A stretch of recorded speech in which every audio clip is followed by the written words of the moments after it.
Donc, dans le même temps ou préalablement, le Parti socialiste synthétise un projet. Il a fait une série de conventions, reprenant d'ailleurs une démarche, Martine Aubry, qui avait été un peu la mienne entre 1995 et 1997, quand j'étais revenu à la tête du Parti socialiste. Mais on sent bien que ces 3 ou 4 conventions ont besoin d'être synthétisées et ont besoin d'être dynamisées. La dernière convention sur l'égalité réelle, moi, je n'ai pas eu de désaccord, j'ai voté ça dans ma section. Mais enfin, c'est une mise à plat d'un certain nombre de propositions qui pourraient être effectivement intéressantes. Sauf que la question centrale, à mon sens, pour les socialistes, va être quelle politique économique ils vont proposer pour le pays, qu'ils vont essayer d'impulser ou de suggérer en Europe pour sortir de la crise. Si on reste dans la stagnation, il sera totalement impossible d'appliquer ce programme, celui de l'égalité réelle. Donc, il reste, après ces mises à plat internationales, institutionnelles, sociétales, sociales, économiques, il reste à créer la maquette et à lui mettre un moteur. Puis à mettre quelqu'un dans le véhicule ensuite. Donc il faut rassembler autant que possible, proposer une démarche de projet qui tienne la route, donc qui soit crédible, mais qui ne soit pas... Si c'est pour faire Zapatero, je pense que ça ne vaut pas la peine. Vous voyez, je veux dire, laissons les gouvernements conservateurs pour faire ça. Si c'est pour faire des plans d'austérité. Donc il va falloir être capable d'inventer une politique économique qui soit à la fois réaliste, qui permette de revenir vers les équilibres et qui ne soit pas purement et simplement d'appliquer les programmes d'austérité qu'on impose à ceux qui ne sont en rien responsables de la crise, cependant que les auteurs ou les fauteurs de la crise sont, eux, pratiquement exonérés de tout effort. Donc ça va être difficile à faire. Donc il faut un projet qui tienne la route mais qui entraîne, parce que les Français sont un peu... Ce qui frappe quand même, c'est que la France est un des pays les plus moroses, les plus inquiets. Donc il faut redonner de la confiance, et la confiance, ça passe à la fois par une espérance, mais une espérance à laquelle on croit. Donc c'est le dosage le refus de l'orthodoxie et en même temps du réalisme. Un candidat ou une candidate qui tienne la route, ce projet, une stratégie de rassemblement, mais c'est toujours les mêmes ingrédients. Hein. Voilà. Bonsoir. Je voulais avoir votre avis vis-à-vis du contexte européen. Quelle est votre analyse quant à la montée des droites, je dirais même nationalistes, voire extrémistes et eurosceptiques, voilà, en Europe? Donc, votre point de vue par rapport à ça? Oui, vous abordez là un sujet extrêmement préoccupant. Il y a toujours eu des forces extrémistes plus ou moins importantes en Europe, notamment dans les nouveaux pays européens, de l'Europe centrale ou de l'Est, qui sont peut-être pas encore tout à fait stabilisés, mais il est quand même plus surprenant quand on les voit se développer dans des pays du nord de l'Europe, par exemple. Dans nos pays latins, et notamment en France, cette tradition, maintenant, elle existe, enfin, elle est historiquement présente, et elle a été renaissante à partir de l'aventure Le Pen. Donc, il y a ce terreau qui existe, il y a la difficulté à maîtriser les problèmes d'immigration et d'intégration, et donc cette question, il faut la poser devant nos peuples, mais de la poser autour des valeurs et des règles de la République, pas sur un discours xénophobe. Mais je pense aussi, et c'est le rapport qui se fait entre l'économique, le politique et le social, je pense aussi que la situation de précarité d'un certain nombre de couches actuellement, l'aggravation du chômage, la perspective de plans d'austérité qui sont en plus perçus comme extraordinairement injustes, ce thème de l'injustice, il devra être au cœur du message du candidat ou de la candidate ou des socialistes dans la prochaine campagne. Parce que c'est un sentiment profondément ressenti dans la population. Eh bien, je pense que ça, ces plans d'austérité, et nous le disions d'ailleurs dans cet article avec Aglietta, cette addition de plans d'austérité risque de nourrir les forces populistes ou les forces extrémistes en Europe. Donc vous avez tout à fait raison de lier ce point à une discussion qui, tout à l'heure, était plutôt économique. Bonsoir. Quand on a évoqué l'affaire Wikileaks, vous avez rappelé le rôle fondamental de la presse. Et je voulais savoir si vous considérez qu'en France, il y a une mainmise du pouvoir sur la presse, comme on aurait pu le penser suite à certaines affaires. Alors, dans la politique actuelle du pouvoir, je pense qu'il y a un certain nombre d'approches qui sont extrêmement contestables. L'une que je mettrai en tête, c'est la tentation et parfois la réalité du non-respect de l'indépendance de la justice. Lorsque je suis arrivé au gouvernement, dans ma déclaration de politique générale, dans la pratique qui a été celle des deux gardes des Sceaux, c'est-à-dire Élisabeth Guigou et Marie-Lise Lebranchu qui se sont succédés, j'avais fixé comme règle aucune instruction au parquet dans une affaire particulière. Le garde des Sceaux et le gouvernement, ou le Parlement, s'il prend des lois, sont fondés à donner des directives de politique judiciaire générale, bien évidemment, mais aucune instruction ne sera donnée à un procureur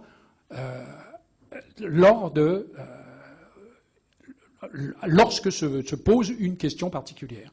Et nous nous y sommes tenus absolument strictement. C'est absolument pas la méthode du gouvernement et du président de la République, on le voit, et d'ailleurs, ça a été suffisamment souligné par la presse. Dans cet esprit, je ne sais pas si ce projet va être pris maintenant, d'ici l'élection présidentielle, j'en doute un peu, mais enfin, nous verrons avec le nouveau garde des Sceaux. L'intention de supprimer le juge d'instruction, à mes yeux, allait dans le même sens, ou va dans le même sens. Je rappelle que le juge d'instruction, lui, est un magistrat du siège, c'est-à-dire que son indépendance, elle est constitutionnelle. Et le fait de supprimer le juge d'instruction va dans le même sens. Donc c'est un objet de préoccupation. Dans la presse, c'est différent, mais il y a eu quand même un changement frappant, qui est que, en 1980, a été mise en place, justement pour couper le cordon ombilical entre le pouvoir politique et les médias, en tout cas le réduire, a été mise en place une haute autorité de l'audiovisuel qui a changé de nom ensuite à plusieurs reprises. Et le fait que le pouvoir de nommer les présidents des chaînes publiques de radio ou de télé, qui était le pouvoir, la compétence du Conseil supérieur de l'audiovisuel, CSA, le fait que le président de la République a fait changer cela et nomme directement les chaînes est une régression. On sait par ailleurs, lisez l'intéressant livre des frères Duhamel, Patrice et Alain Duhamel à cet égard, si vous avez le temps de vous détourner un instant des questions économiques, de gestion, de politique économique internationale, de vie des entreprises, lisez cet intéressant livre, vous verrez qu'il y a des relations incestueuses, au sens politique du terme, entre le pouvoir politique, et particulièrement le président de la République, qui est passionné par les problèmes de médias, et les médias, et notamment les journalistes. Sachez que dans ma vie publique, de jeune député, puis de ministre, puis de Premier ministre, puis de chef d'un parti, je n'ai jamais tutoyé un journaliste. Jamais. C'est le gage de son indépendance, c'est aussi d'ailleurs accessoirement le gage de la mienne. Là, on est dans une familiarité, dans des tutoiements, dans des mélanges. Et donc, oui, c'est une de mes préoccupations. Et c'est un des domaines de l'action publique d'aujourd'hui que je trouve contestable. Bonsoir, Monsieur le Premier ministre, excusez-moi. On va reprendre un petit peu d'altitude. J'aurais une question de politique étrangère. Vous n'êtes pas sans savoir que la France préside le G20 depuis le mois d'octobre. Deux mini-questions à ce sujet. Est-ce que d'abord vous avez été consulté sur ces questions-là par le président actuel? Et d'autre part, est-ce que vous êtes optimiste quant à l'agenda français pour le G20, c'est-à-dire sur les questions de régulation monétaire et financière et sur les questions des matières premières? Je vous remercie. Comme je l'ai dit tout à l'heure, oui, j'ai été consulté par le président de la République avant le sommet de Pittsburgh.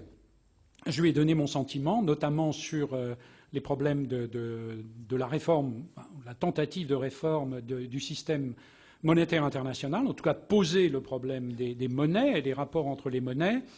Je me réjouis d'ailleurs que ce thème ait été repris sous la présidence française. Ça me paraît un des aspects positifs des choix du président Sarkozy aujourd'hui.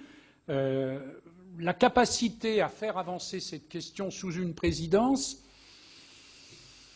j'en doute un peu. C'est bien déjà que ce soit le cas, qu'on se saisisse de ce problème. Mon problème avec les G20, indépendamment de leur caractère informel, de leur rapport avec le système des Nations Unies, le problème des G20, c'est qu'ils tournent, bien sûr, ça c'est normal, mais c'est que les thèmes, un thème chasse l'autre en permanence.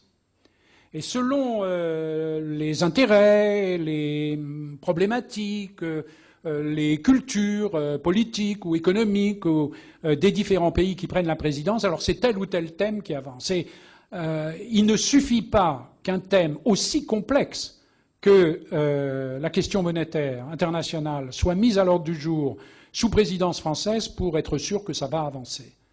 Et donc je préférerais, je souhaiterais que des travaux en profondeur soient faits, alors notamment sur les questions de la régulation financière, où honnêtement, après des annonces à Londres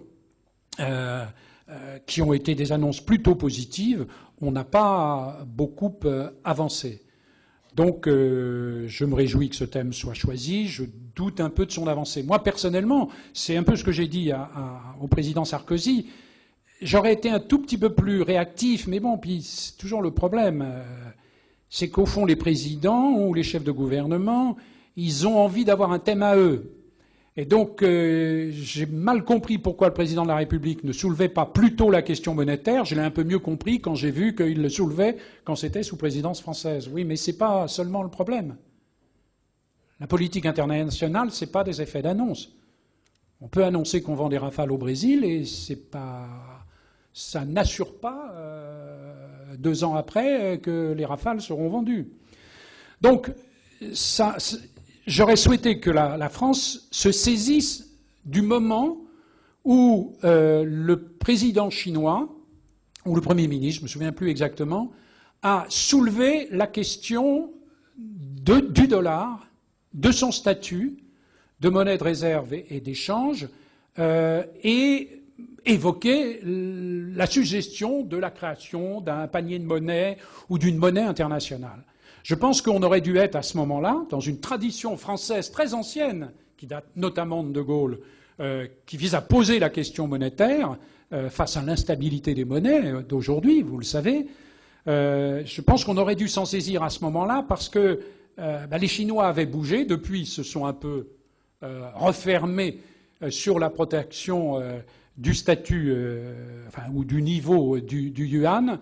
Et je pense que si on avait prolongé cette suggestion, on aurait pu, dans la foulée, peut-être poser la question de la monnaie chinoise elle-même. Voilà.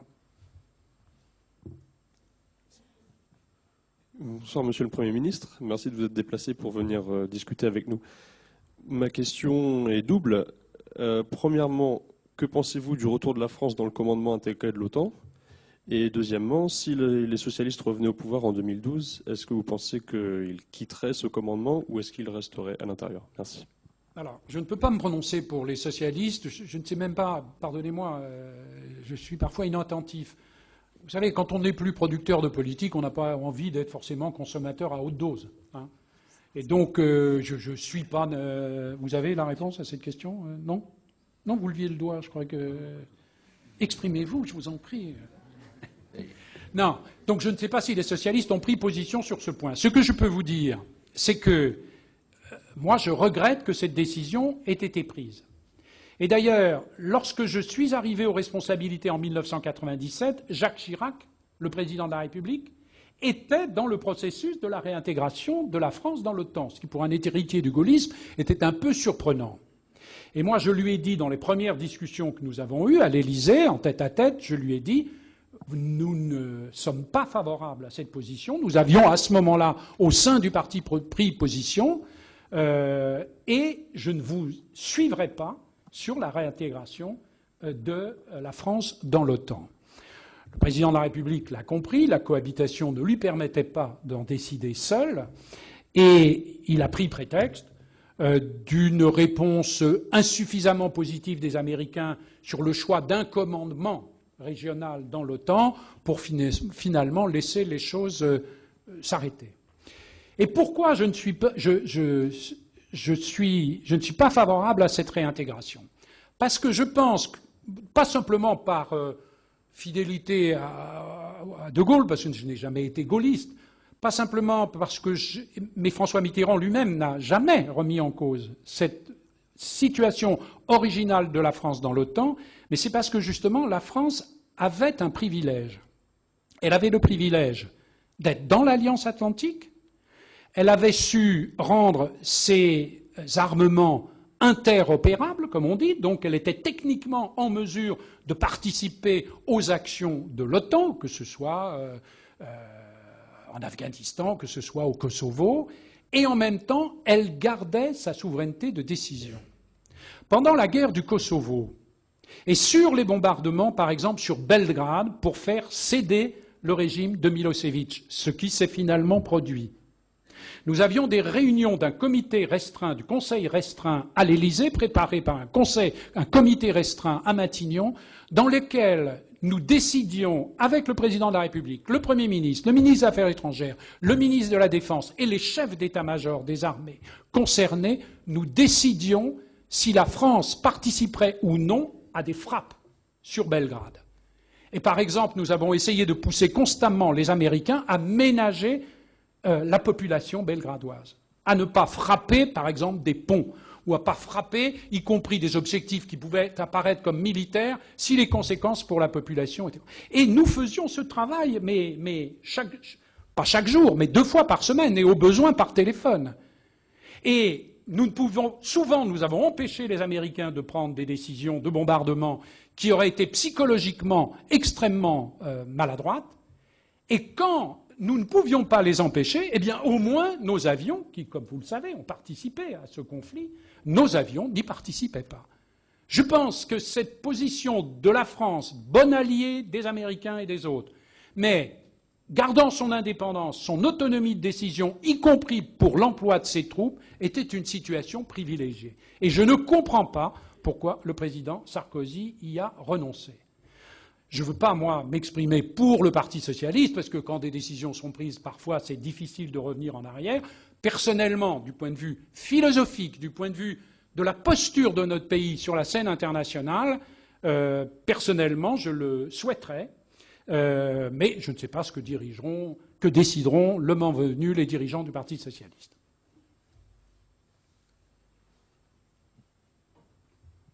Bonsoir. Vous avez dénoncé les rapports, les relations étroites entre journalistes et politiques, en soulignant que ça pouvait nuire à l'indépendance des deux. Et je voulais savoir si vous étiez dès lors favorable à la suspension d'Audrey Pulvar de l'antenne d'ITélé. Merci. Vous parlez de Mme Pulvar, c'est ça? Je n'ai pas dénoncé les relations d'intimité entre les politiques et les journalistes, je les ai regrettés. Je parle de journalistes et de politiques qui n'ont pas par ailleurs des relations d'intimité privée. Les hommes et les femmes décident librement de leurs désirs, de leurs amours et de leurs liens. Et à partir du moment où un homme et une femme vivent ensemble, sont mariés, et quelle que soit la fonction, si on n'est pas sur le risque d'un conflit d'intérêts, bien sûr, je pense que la femme et l'homme peuvent mener librement leur carrière ou leur activité professionnelle. Ce qui, en l'espèce, pour Mme Pulvar, devait être examiné, s'il y avait lieu, c'était la question de son comportement comme journaliste et la question de sa déontologie. Ce n'est pas la question de ses liens avec telle ou telle personnalité politique. Et ma réponse serait exactement la même si cette personnalité politique n'était pas membre de mon parti. Donc je pense que sur ces questions qui relèvent d'une autre forme d'intimité, après, on juge les journalistes sur leur comportement, sur leur façon d'être. Et s'il y a problème, alors à ce moment-là, on le soulève. Mais priver de son statut, ou sinon de son statut, en tout cas de son activité, de ses émissions, une personne parce qu'elle a une